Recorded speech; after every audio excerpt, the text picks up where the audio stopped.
Ika-10 bahagi ng recap sa buhay ni Naruto. Ang bagong panahon. Hindi nagtagal pagkatapos ng kanilang kasal, sina Naruto at Hinata ay nagkaroon ng isang anak na lalaki at makalipas ang 2 taon ay nagkaroon sila ng isang anak na babae.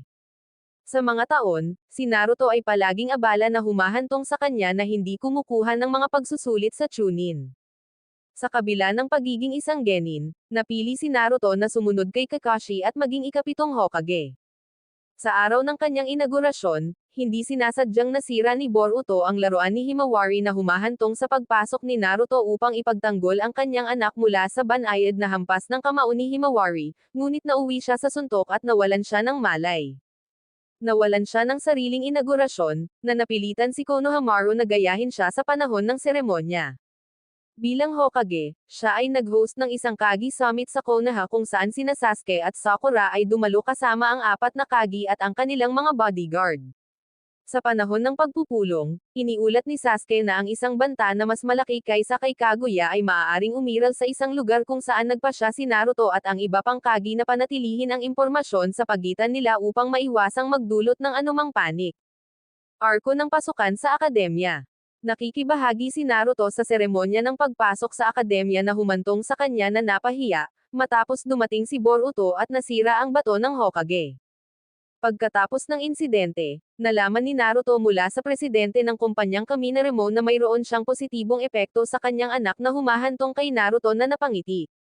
Nang maglaon habang ang isang misteryosong presensya ay patuloy na nagiging sanhi ng random na pag-atake sa mga tao ng Konoha, nagpasya si Naruto na magsimula ng isang pagsisiyasat kung saan natuklasan na ang mga biktima ay labis na naubos ang kanilang mga chakra hanggang sa punto ng pagkakaospital.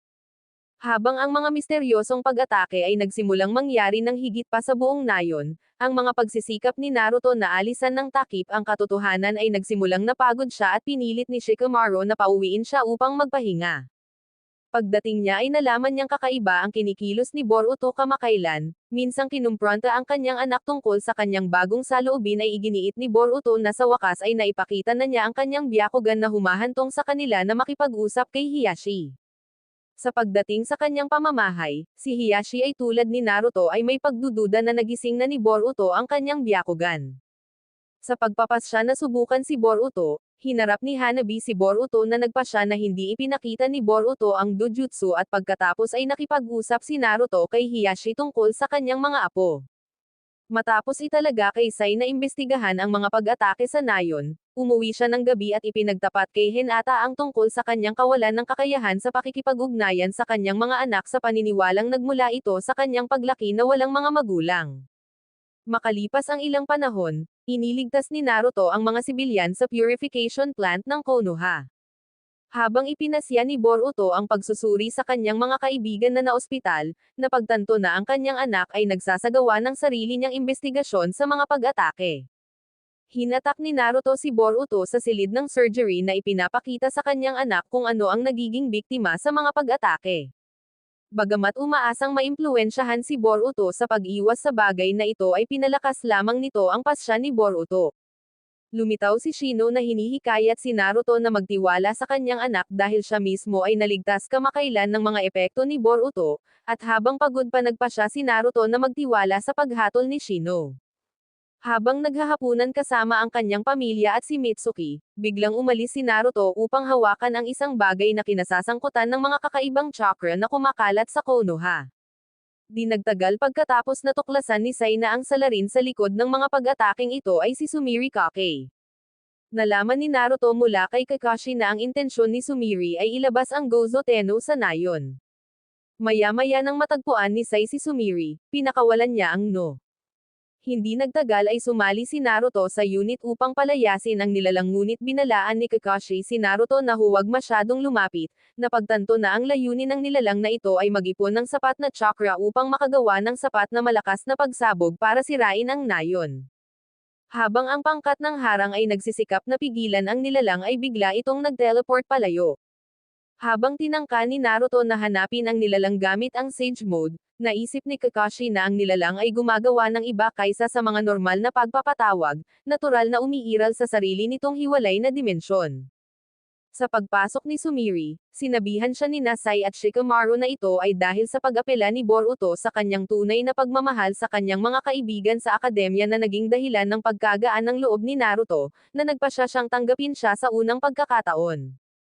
Nang maglaon ay ipinaalam niya kay Boruto na habang kailangan niyang gawin ang kapakanan ng buong nayon at walang ganap na sasabihin, nangako siyang tutulungan si Sumire. Sa huli ay napagpasyahan na patawarin siya at hayaan siyang bumalik sa akademya. Nang maglaon, nagpadala si Naruto ng isang clone upang makipagkita kay Sasuke na nagbibigay sa kanya ng pananaliksik tungkol sa Gozo Tenno. Mabilis na nalaman ni Sasuke na ang kanyang isang pagtatangka mula kay Danzo upang muling likhain ang teknik ni Kaguya.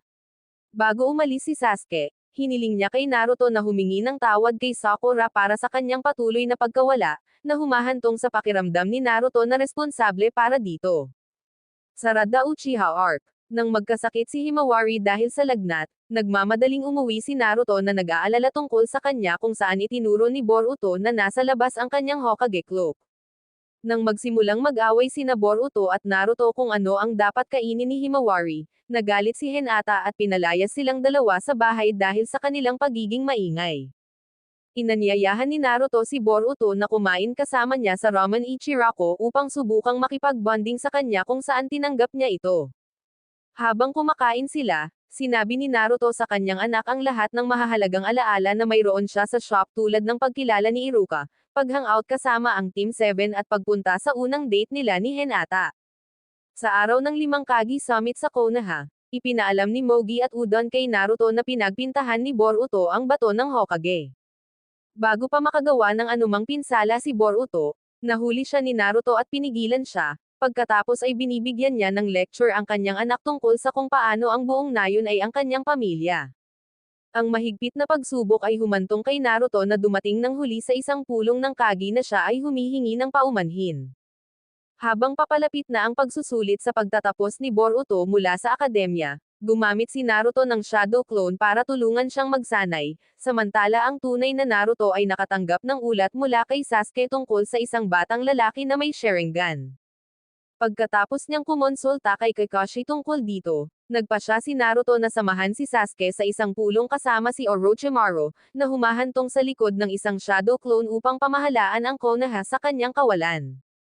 Pinilit niyang umalis sa nayon bago siya makita ni Boruto, at hiniling niya kay Shikamaru na humingi ng tawad sa kanyang anak sa ngalan niya. Habang papunta siya sa tagpuan, naramdaman ni Naruto na sinusundan siya ni Sarada Uchiha at Chocho Akimichi. Noong una ay sinubukan niyang huwag pansinin ang mga ito ngunit kalaunan ay nagpasya na mas mabuting harapin sila kaysa hayaan silang magpatuloy sa paghabol sa kanya. Nang dumating siya upang makipag-usap sa kanila, gayunpaman ay natagpuan niya silang inaatake ng parehong batang lalaki mula sa ulat ni Sasuke. Bagamat nagawa nilang hawakan ang kanilang sarili laban sa kanilang attacker, nagpasya si Naruto na makisali nang makita niya ang bata na may Mangekyo Sharingan. Walang magawa ang bata laban sa Nine-Tails Chakra Mode ni Naruto kaya tumakas siya gamit ang space-time ninjutsu ng isang nilalang. Dahil ang bata ay tila sumusunod kina Sarada, pinayagan sila ni Naruto na sumama sa kanya upang mapanatili niya silang ligtas. Habang kumakain, sinabi ni Naruto kay Sarada kung ano ang kalagayan ng kanyang ama sa kanyang paglaki at ipinaalam kay Sarada at Chocho kung anong mga paraan ang kanilang ginagawa sa panahon ng kanilang mga magulang. Hindi lamang interesado si Sarada na marinig ang tungkol kay Sasuke ngunit nalaman din niya na maayos ang pakikitungo niya kay Naruto. Nang malapit na sila sa dapat nilang pagkikitaan ni Sasuke, ginamit ni Sarada ang banyo bilang dahilan upang makalusot palayo kina Naruto at Chocho para siya ang una na makakita kay Sasuke. Sumunod si Naruto at pagdating ay pinagalitan siya ni Sasuke sa pagdadala ng mga bata. Ipinaliwanag ni Sarada na dumating siya nang walang pahintulot dahil gusto niyang malaman kung si Sakura ang kanyang tunay na ina. Hindi pinansin ni Sasuke ang tanong na ikinagalit lamang niya at naging dahilan upang ilabas ang galit. Sinubukan siya ni Naruto na aliwin ngunit ang kanyang katiyakan na ang ibig sabihin ni Sasuke ay hindi nagpabuti sa kanyang kalooban. Bago siya makapagpatuloy, naramdaman niyang bumalik ang bata at protektahan niya si Sarada mula sa pag-atake ng bata at ng kanyang ama na si Shin Uchiha. Tumulong si Sasuke sa pakikipaglaban kay Shin at sa kanyang anak ngunit nagawang manipulahin ni Shin ang espada ni Sasuke at ginamit ito para saksakin si Naruto. Ipinagpatuloy ni Naruto ang pag-atake kay Shin sa kabila ng kanyang pinsala kahit na sinubukang gamitin ang pagkakatusok ng espada upang makakuha ng simpatiya. Pinagtawanan ni Kurama si Naruto dahil pinahintulutan niya ang kanyang sarili na saksakin man lang ngunit tiniyak sa kanya na hindi siya nito papatayin. Biglang dumating si Sakura upang tumulong at natamaan ng isang nakamamatay na suntok si Shin, na napilitang tumakas ito at dinala si Sakura. Hindi matukoy kung saan dinala ni Shin si Sakura, nagpatuloy sila sa pugad ni Orochimaru. Ipinaalam sa kanila ni Orochimaru na si Shin ay isang lumang eksperimento niya na mula noon ay nawalan na siya ng kontrol. Napansin ni Naruto si Sarada na palihim na nagsusuot ng Sutgetsu habang nagpapaliwanag si Orochimaru at sinundan sila. Ang paglilista sa isang Sutgetsu ay nagpatakbo ng DNA test na nagmungkahi na ang tunay na ina ni Sarada ay si Karin. Hindi alam kung ano ang totoo. Nagalit muna si Naruto kay Sasuke para sa sikretong tila itinatago niya ngunit pati na rin sa Sutgetsu na pagkakasangkot. Nilapitan niya si Sarada para pag-usapan ito ngunit binatikos siya nito sa paniniwalang alam niyang kasali ito sa kasinungalingan na si Sakura ang kanyang ina. Nang sinubukan niyang igiit na walang kaugnayan sa dugo ni Sakura ay nangangahulugan na hindi sila pamilya, si Naruto ay nanindigan.